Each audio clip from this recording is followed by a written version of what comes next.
ANM ನ್ಯೂಸ್ಗೆ ಸ್ವಾಗತ.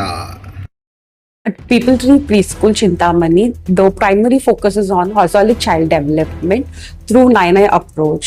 Like the child will be able to learn through exploration, creativity, play, and real life experience.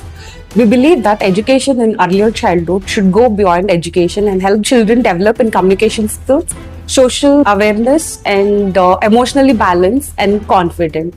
Our curriculum is based on activity and it is aligned with modern learning methodologies. We incorporate phonics, STEM activities, and storytelling along with art, music, and yoga. Life skill programming to make learning joyful and meaningful for each child. What makes our school special is something that we give individual care and attention to each child and the strong partnership we maintain with parents. We ensure that children learn in a safe and caring along with positive environment where they feel comfortable expressing themselves and discovering their talents.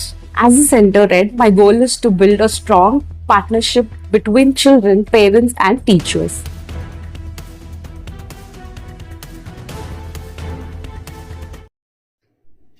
ಸಾರ್ವಜನಿಕ ಸ್ಥಳದಲ್ಲಿ ಮದ್ಯ ಕುಡಿಸುತ್ತಿದ್ದ ಮಹಿಳೆ ಬಂಧನ, 6 tetra pack ವಶ. ಸಾರ್ವಜನಿಕ ರಸ್ತೆಯ ಪಕ್ಕದಲ್ಲಿ ಜನರಿಗೆ ಅಕ್ರಮವಾಗಿ ಮದ್ಯ ಸೇವನೆ ಮಾಡಲು ಅನುವು ಮಾಡಿಕೊಳ್ಳುತ್ತಿದ್ದ ಮಹಿಳೆಯೊಬ್ಬರನ್ನು ಚಿಂತಾಮಣಿ ನಗರ ಪೊಲೀಸರು ದಾಳಿ ನಡೆಸಿ ಬಂಧಿಸಿರುವ ಘಟನೆ ಜೂನ್ 6ರಂದು ಶಾಂತಿನಗರ ಬಡಾವಣೆಯಲ್ಲಿ ನಡೆದಿದೆ.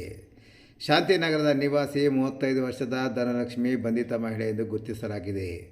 ಜೂನ್ 6ರ ಶನಿವಾರ ಸಂಜೆ ಸುಮಾರು 4:15 ವೇಳೆಗೆ ಚಿಂತಾಮಣಿ ನಗರ ಠಾಣೆಯ PSI ಪ್ರಕಾಶ್, ಸಿಬ್ಬಂದಿಗಳಾದ ಲೋಕೇಶ್ ಮತ್ತು ಮಹಿಳಾ ಪೇದೆ ಲಕ್ಷ್ಮೀಕಾಂತಮ್ಮ ಅವರೊಂದಿಗೆ NNT ದೇವಾಲಯದ ಬಳಿ ಗಸ್ತಿನಲ್ಲಿದ್ದರು. ಈ ವೇಳೆ ಶಾಂತಿನಗರದ ಮನೆಯೊಂದರ ಮುಂಭಾಗ ಸಾರ್ವಜನಿಕ ರಸ್ತೆಯ ಪಕ್ಕದಲ್ಲಿ ಮಹಿಳೆಯೊಬ್ಬರು ಜನರಿಗೆ ಮದ್ಯ ಸೇವಿಸಲು ಮದ್ಯ ಒದಗಿಸುತ್ತಿರುವ ಖಚಿತ ಮಾಹಿತಿ ಬಾತ್ಮೀದಾರರಿಂದ ಲಭಿಸಿದೆ.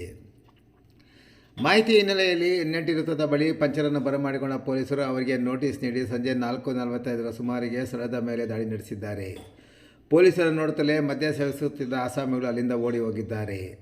ಆದರೆ ಮದ್ಯ ಸರಬರಾಜು ಮಾಡುತ್ತಿದ್ದ ಮಹಿಳೆ ಧನಲಕ್ಷ್ಮಿಯನ್ನು ಮಹಿಳಾ PC ಲಕ್ಷ್ಮೀಕಾಂತಮ್ಮ ಅವರು ಹಿಡಿಯುವಲ್ಲಿ ಯಶಸ್ವಿಯಾಗಿದ್ದಾರೆ. ಬಂಧಿತ ಮಹಿಳೆಯನ್ನು ಸಾರ್ವಜನಿಕ ಸ್ಥಳದಲ್ಲಿ ಮದ್ಯ ನೀಡಲು ಪರವಾನಗಿ ಇದೆಯೇ ಎಂಬ ಪ್ರಶ್ನಿಸಿದಾಗ ಯಾವುದೇ ದಾಖಲೆಗಳಿಲ್ಲ ಎಂದು ಒಪ್ಪಿಕೊಂಡಿದ್ದಾಳೆ. ದಾಳಿ ನಡೆಸಿದ ಸ್ಥಳದಲ್ಲಿದ್ದ ಪಂಚರ ಸಮಕ್ಷಮ ಸಂಜೆ 5:15ರಿಂದ 6:15ರವರೆಗೆ ಮಹಜರು ನಡೆಸಿದ ಪೊಲೀಸರು ತಲಾ 90 ml ಸಾಮರ್ಥ್ಯದ 6 ಒರಿಜಿನಲ್ ಚಾಯ್ಸ್ ವಿಸ್ಕಿ ಟೆಟ್ರಾ ಪ್ಯಾಕೆಟ್ಗಳು, ಒಟ್ಟು 540 ಮಿಲಿಲೀಟರ್ ಹಾಗೂ 3 ಖಾಲಿ ಟೆಟ್ರಾ ಪ್ಯಾಕೆಟ್ಗಳು ಮತ್ತು 2 ಪ್ಲಾಸ್ಟಿಕ್ ಲೋಟಗಳನ್ನು ವಶಪಡಿಸಿಕೊಂಡಿದ್ದಾರೆ. ವಶಪಡಿಸಿಕೊಂಡ ಮದ್ಯದ ಅಂದಾಜು ಮೌಲ್ಯ 300 ಎನ್ನಲಾಗಿದೆ. ಸಂಜೆ 6:45ಕ್ಕೆ ಆರೋಪಿ ಮಹಿಳೆ ಹಾಗೂ ವಶಪಡಿಸಿಕೊಂಡ ಮಾಲುಗಳೊಂದಿಗೆ ಠಾಣೆಗೆ ಮರಳಿದ್ದ PSI ಪ್ರಕಾಶ್ ಅವರು ನೀಡಿದ ದೂರಿನ ಮೇರೆಗೆ ಚಿಂತಾಮಣಿ ನಗರ ಪೊಲೀಸ್ ಠಾಣೆಯಲ್ಲಿ ಪ್ರಕರಣ ದಾಖಲಾಗಿದ್ದು ಮುಂದಿನ ಕಾನೂನು ಕ್ರಮ ಕೈಗೊಳ್ಳಲಾಗಿದೆ.